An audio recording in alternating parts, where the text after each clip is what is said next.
Declassified U.S. government documents and witness testimony from former or retired U.S. military personnel confirm beyond any doubt the reality of ongoing UFO incursions at nuclear weapons sites.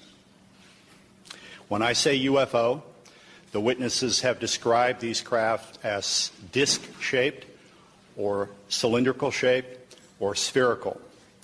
These objects are capable of both hovering and high-velocity flight, usually completely silently. Over the past 37 years, I have personally located and interviewed more than 120 of these former or retired military personnel, all of whom report UFO incidents at one or more of the following locations: nuclear missile sites, nuclear weapons storage areas, and nuclear weapons test sites in Nevada and the Pacific during the era of atomic atmospheric testing. I believe, these gentlemen believe, that this planet is being visited by beings from another world who, for whatever reason, have taken an interest in the nuclear arms race which began at the end of World War II. Regarding the missile shutdown incidents, my opinion, their opinion, is that whoever are aboard these craft are sending a signal to both Washington and Moscow, among others, that we are playing with fire, that the possession and threatened use of nuclear weapons potentially threatens the human race and the integrity of the planetary environment. Good afternoon. My name is Robert Salas. In 1967, I was a first lieutenant stationed at Malmstrom Air Force Base, Montana. I was a missile launch officer, and on March 24th, 1967, I was on duty at what we called Oscar Flight. It is a underground capsule hardened site, about 60 feet underground. We had security guards topside. The main guard is called a flight security controller. My commander at the time was Lieutenant Fred Mywald, now retired Colonel Fred Mywald. Sometime in the evening hours on March 24th, I received a call from one of my topside guards, the flight security controller, stating that they had been observing strange lights in the sky making odd maneuvers and wanted to report it. I thought it was kind of a strange report, but I took it seriously. You have to understand we were protecting nuclear weapons, and the reports we generally got were very professional. At any rate, I kind of dismissed the call. He called back about 5 minutes later.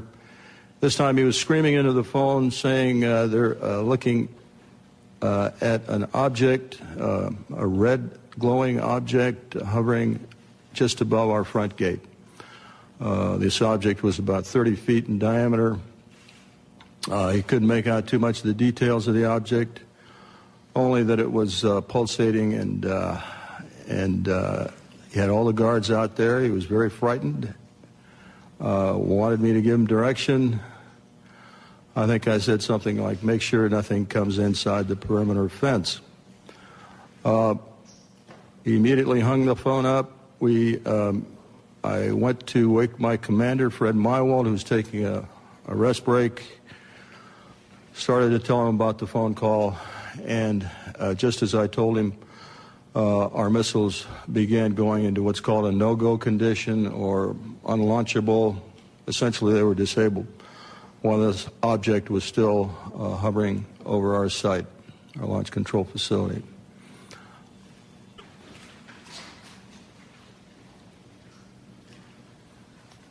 Good afternoon. My name is Dwayne Arneson. I'm going to give an adjunct testimony to what Bob has already spoken about. After graduating from college with degrees in physics and math, I entered the Air Force, got a commission, and served 26 years as a communication electronics officer in positions all over the world, including Vietnam. My highest clearance held was a top secret crypto special compartment information talent keyhole. For those that know clearances, you got to be almost squeaky clean to get that. Back in 1967, I was officer in charge of the Communications Center at the 28th Air Division in Great Falls, Montana. I was also the crypto custodian. I was a top secret control officer for the division, and I passed out nuclear launch authenticators. In March of that particular year, I can clearly recall a message coming through my communications center which basically said what Bob has already talked about, that a UFO did in fact shut down several missile silos in Montana. Not being a missile type, I didn't know Oscar flight from Echo flight, so I couldn't relate to any of those details. But the fact was that missiles were shut down by them. Later on, in mid-70s, about 1975, I was commander of a radar site in Maine, which was adjacent to Loring Air Force Base. Periodically, my security cop and I met with the SAC security police. And on two occasions that I can recall distinctly, they told us that UFOs were seen over the nuclear weapons storage areas at Loring Air Force Base, which was a SAC bomber base, as some of you may well know. I don't know what the details were. I don't know if any nukes were damaged or deactivated. I never saw a report on that, so I really can't say. That is history. After retiring from the Air Force, I went to work for Boeing as a computer systems analyst.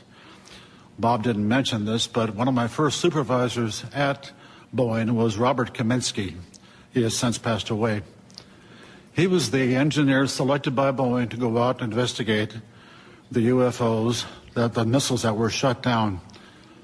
He living close by where I lived in Washington State. We got together frequently on Saturday to discuss UFOs and other topics. And he says, Arnie, those things were perfectly clean, and they did not go down by themselves. He then went on to say that halfway through the investigation, the Air Force sent Boeing a message which said, stop the investigation and do not, repeat, do not send us a report. He told me that personally on 2 or 3 different occasions, and no hesitation. Good afternoon. My name is Robert Jameson. Between January 1965 and October of 1967, I was stationed at Malmstrom Air Force Base as a combat missile targeting team commander. Our main job was to point the missiles in the right direction. Also, we may be dispatched from time to time to a restart. In case any missile goes off alert, we have to restart and verify the targeting data. In March of 1967, I was on alert for dispatch. And that evening, I got a call from Job Control saying, a missile going down in Oscar flight, go out and restart it, which was nothing unusual up to this point. I called my team, and I went down into the hangar. As soon as I got to the hangar, some acquaintances of mine approached me and says, Bob, do you know what happened? No, I don't know what happened. And he says, well, a UFO was sighted over Lewistown, Montana, actually over Roy, Montana. Lewistown's the nearest town of any significance. But over the Roy, Montana, which is the center of Oscar flight. And when that UFO, at the same time that UFO was over there, all of Oscar flight went down. Well, that was highly unusual. I went to Job Control to verify it, and yes, they confirmed it. And I was looking at the status board they have, where they have a map of the whole wing. I noticed everything was green. All the lights, they have lights for the missile sites. All the lights were green, except one corner in the upper right-hand corner was all red. All of Oscar flight was down. I mentioned to them that doesn't happen. He says, well, it happened once before, about a week before. A UFO was sighted over Echo flight. About the same time, all missiles in Echo flight went down. He says, other than that and this is it. It's never have happened before. Personally, I'm never aware of any 2 missiles going down at the same time, let alone 10. I also learned, the people in Job Control was telling me, that earlier that day, a UFO was sighted over Belt, Montana, another town in Montana, small town east of Malmstrom. And it went into a canyon. And immediately they notified the Air Force. We sent a team out there to investigate it, and sure enough, there was a UFO apparently at the bottom of that canyon. Job Control told me, go over to the emergency command post they have set up in the colonel's briefing room. I had access to that location. I went over there. The room was too crowded to really gain anything. I did hear radio contacts with a team out on the field mentioning lights at the bottom and everything, but I couldn't get too close enough to really find out what was going to happen. I left the room and started wandering around getting my team ready. Went into debriefing. We always go, before a job, we go to a debriefing. There's where they give us information such as road conditions and weather conditions, things we might expect out in the field. So I went over there, and they went through the normal debriefing, and then they said to me, now I want you to go to another table at the other end of the briefing room for a special briefing. I went over there, and another NCO approached me. I knew him because he sometimes was our debriefer or briefer. And he says, look, we have a problem. We have UFOs in the area. They've been messing with our missile sites. There are certain procedures we want you to do if you should see one out in the field. And he proceeded to tell me what to do. If we're out on the road, we see a UFO, we do not go to the launcher, but instead to the nearest launch control facility. Also, we call Job Control and let them know what we're doing. If we're at a site and we're penetrating, then we have to stop what we're doing, remove ourselves from the site, call Job Control. We'll have radio contact with all these. Call to Job Control and wait for further instructions. Now, if we're at the site and we're doing our work, I have to take myself, my team, and the targeting tapes, go into the launcher, close the personnel hatch. Now, all the teams, before you go out into the field, will take with us an armed guard. That's just normal. We have to leave the one guard, armed guard, on top, all by himself, and he's supposed to report to Job Control or the launch control facility of what he was seeing. And I says, okay, but then he says, one other thing, don't leave yet. We're going to hold everybody back until we're sure that all the activity out in the field has ceased, at least for the time being.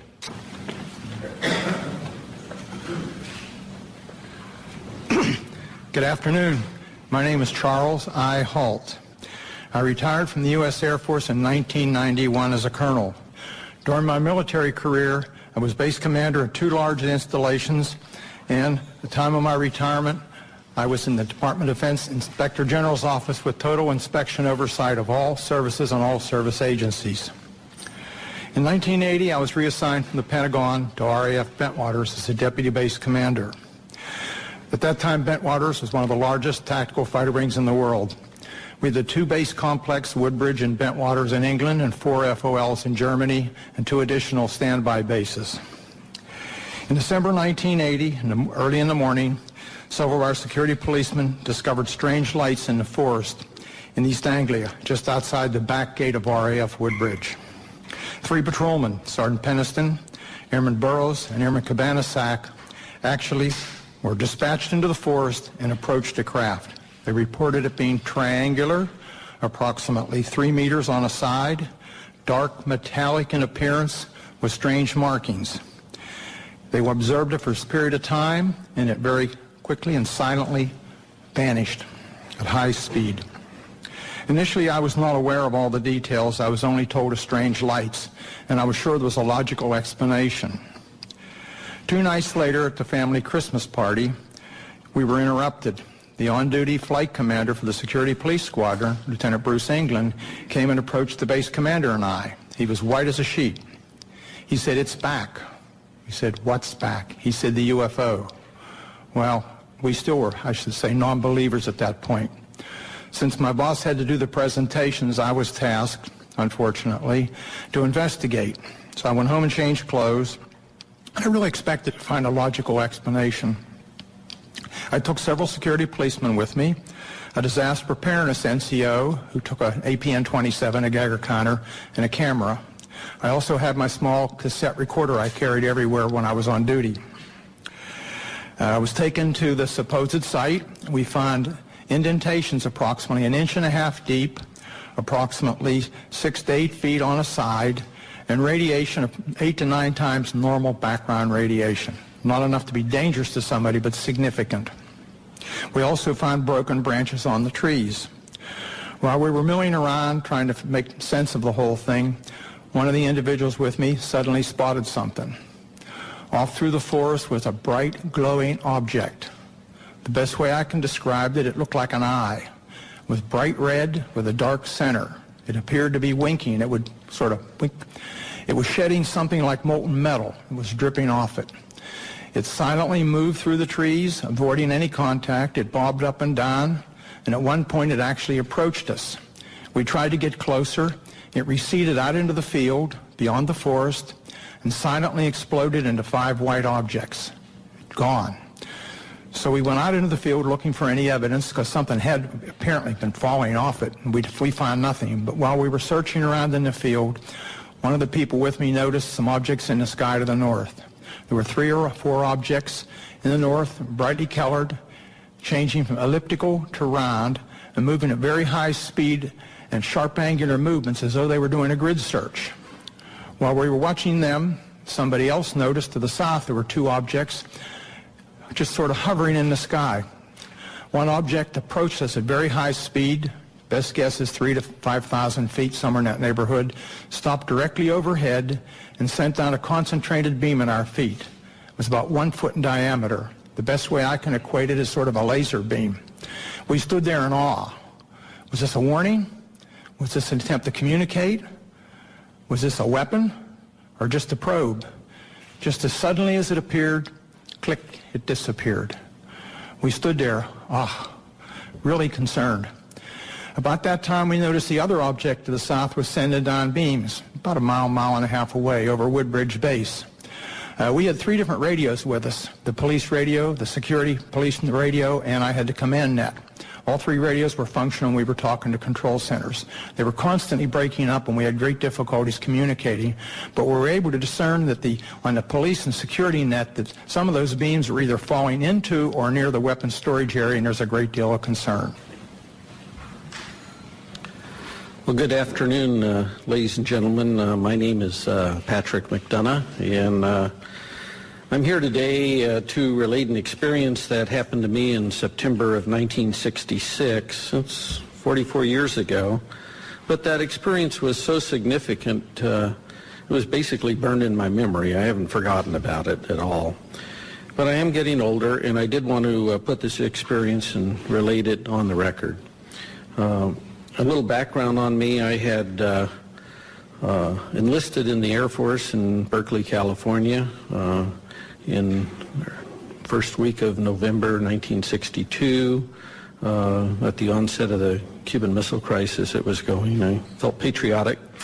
And up to that time I had been studying engineering in college. I had 3 years of engineering. And the Air Force, considering my background, trained me to be a geodetic surveyor. And I was assigned to 1381st Geodetic Survey Squadron in Orlando, Florida. We basically, in 1965, we moved to Warren Air Force Base in Wyoming. On average, I would spend 9-10 months a year on temporary duty, surveying for latitude and longitude at our missile sites and aircraft bases for positioning missile and aircraft guidance systems. Basically, the squadron's mission was to provide precise geographical coordinates for a missile or an aircraft inertial guidance system, so that the missile or aircraft would know exactly precisely where it was at when it takes off, while the intelligence agencies would provide the targeting information. In early September of 1966, myself and 2 other airmen, Airman First Class Al Kramer and Airman Third Class Charlie Coates, we were temporarily assigned to Malmstrom Air Force Base, and were ordered to provide or perform the initial geodetic surveys for the last 50 missile sites there. There already was 150 Minuteman I sites, and we were putting in the last 50 for the wing. And basically, we were assigned to the Site Activation Task Force, they call SATAF. It was a Boeing, really, the prime contractor. We were given a government truck, no radio, anything in it. I was the chief of party. I was the observer on our small three-man team. Al was the recorder. Charlie was, we were trying to train him both in observing and recording.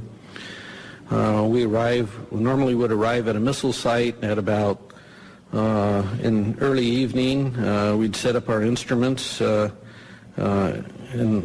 basically what I was doing was the star observation to provide precise latitude and longitude. On the night of this incident that happened, we were completing a series of what we call celestial astro-azimuth observations southeast of Conrad.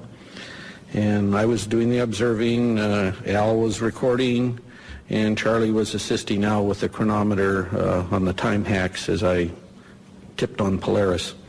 The unusual thing about this missile site I was at was that the blast hatch of the silo was open. And that was very unusual. Normally when I'd go to these missile sites, even though they were not activated yet with a missile, they were always closed. The monoliths were there. We do 4 monoliths and do a precise quadrangle. And the work we did was very precise. It involved a lot of, it was basically all using star shots. And so here's a site that we arrive at, and the blast hatch is open. And we're nearing completion of the star observations. We had been to the other 3 monoliths, and I was at the monolith at the next to the hatch. And it was probably about 1:30, and a unidentified flying object came from the north and stopped right over us. I would say it was probably about altitude of 300 feet or so, maybe a little higher. It's a little hard to tell in the dark. It was round. It had, I would estimate its diameter at about 50 feet, kind of like a pretty large, like a wingspan of a B-52, something in that range. It's pretty large. It seemed to have pulsating lights going around it, and it had a white light from the center looking down into the silo.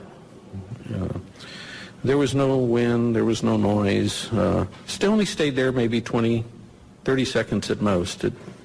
And then I just remember, I'm staring up at the stars, right? I'm a pretty keen observer of what's above me here in the celestial sphere up there.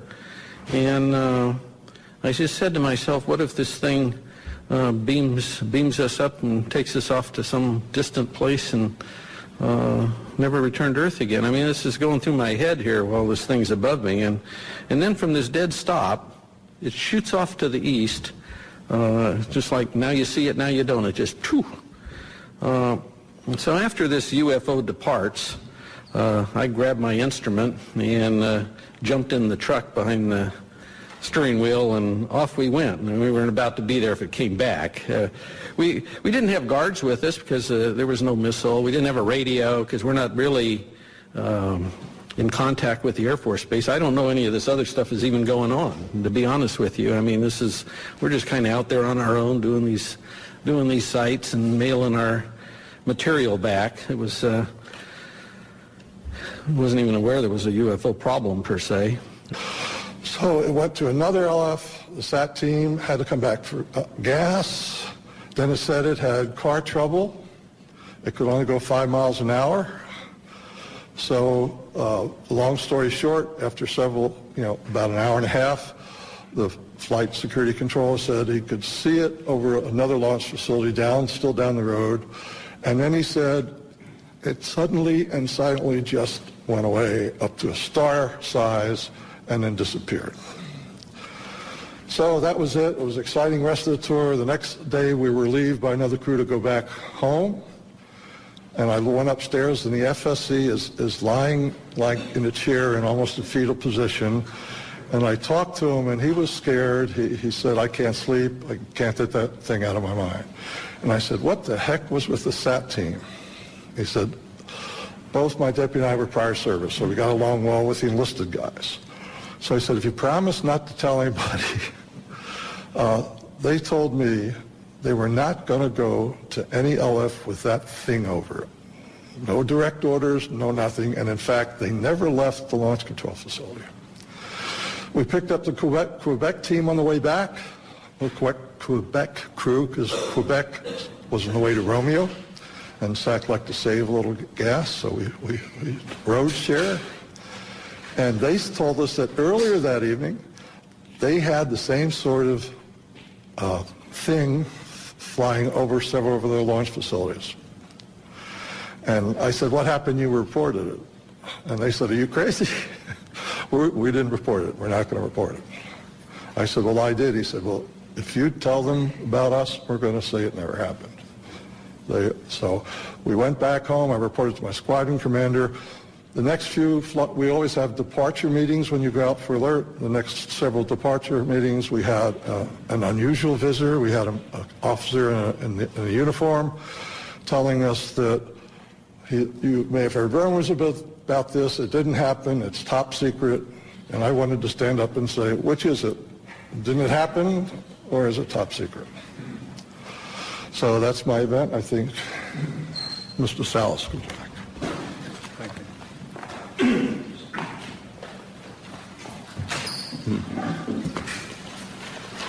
What you have heard here today is evidence of a phenomenon. It sounds fantastic, and it is fantastic. We presented this evidence in the public interest of open government. Our signatures on affidavits in the press kit that you have attest to the truth of our statements. Our evidence is now public domain. The real question is, what is the public going to do with it, this testimony? It has been a general practice of the media to scoff at these kinds of stories, make light of such testimony. We can only ask that you take the time to give some serious consideration not only to our statements, but to the statements of other witnesses out there who have similar incidents. There is also documentary evidence that helps support what we have said. We hope you will take the time to at least take a look at those, research this a little bit, and if you do, I think you'll come to the same conclusions that we have. That is that the UFO phenomenon is real, not imaginary. There's current excessive secrecy in our government surrounding this phenomenon. Unknown aerial objects have in fact been observed over many of our nuclear weapons bases and other nuclear facilities, and in some cases the appearance of these objects coincided with compromising the operational readiness of our nuclear weapons. Although each of us might have different opinions about the meaning and intent of these incidents, I think we can all agree that the tampering with nuclear weapons is a national security concern. This is Air Force official policy on UFOs. This is dated 2005, but I believe it is current policy. I'll just read one part of it. It says, no UFO reported, investigated, and evaluated by the Air Force was ever an indication of threat to our national security.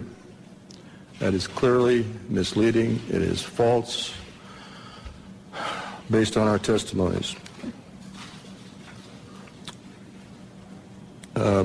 This statement, the decision to discontinue UFO investigations, was based on an evaluation of a report prepared by the University of Colorado in 1969. I believe this was the infamous Condon Committee study.